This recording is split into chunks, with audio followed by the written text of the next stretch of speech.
more now on the debate and how both candidates did, let's bring in John McCormack, senior writer for the Weekly Standard. I think you have to agree, John, that Donald Trump had the bigger hill to climb last night. Did he succeed?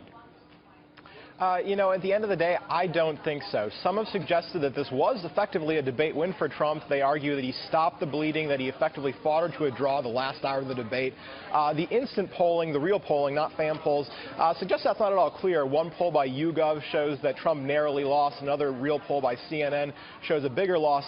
But here's the problem. Donald Trump didn't need to simply fight Hillary Clinton to a draw last night. He needed to win. He needed to reset this race. He went into this debate down nearly double digits in Pennsylvania, Colorado, Virginia. He needed to turn that thing around, and I don't think he accomplished that. This was a do-or-die debate, and I think that he died.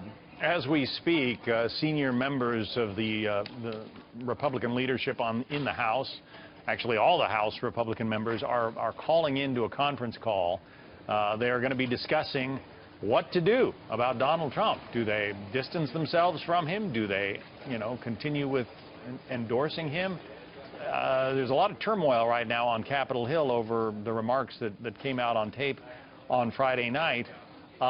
Jerry Seib was writing in the Wall Street Journal that he sees Trump now being liberated from having to associate himself or having to sort of kowtow to senior leaders of the party. What do you think about that? Well, I think that as for the conference, I don't know what the Republicans are going to do. I do think that Trump did well enough last night. It wasn't a complete meltdown that you're not going to see, Mike Pence drop off the ticket.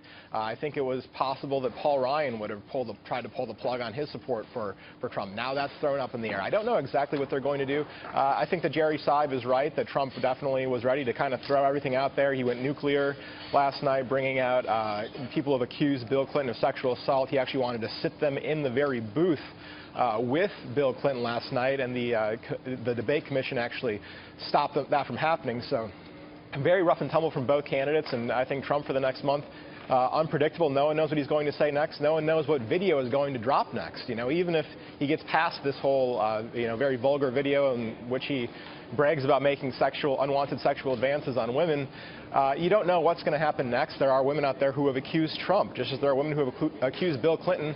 The problem is that Bill Clinton isn't on the ticket. Hillary is. But there are people who like the way that Trump went after Hillary last night on, pick your issue. But he was in her face about the emails, about the reset with Russia, about Ambassador Chris Stevens and what happened that night in Benghazi. And there are an awful lot of Americans willing to overlook what came out on Friday because they think bigger picture, he took it to Hillary Clinton on some of the issues that they see as her biggest faults.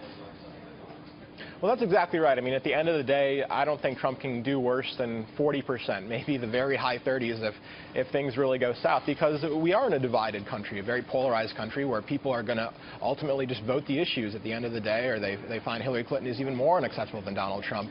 But like I said, if you just take a look back, where things were 72 hours ago, after Trump lost that first debate, as pretty much everyone acknowledged, wasted an entire week getting into a fight, relitigating a fight with a former Miss Universe who he'd called Miss Piggy because she gained weight and Miss Housekeeping because she's Hispanic. He needed to reset the race. He needed to win. He needed to make gains with college-educated women, college-educated men even, and I just don't think he did that. He might have fought her to a draw, but that's not enough to change the race.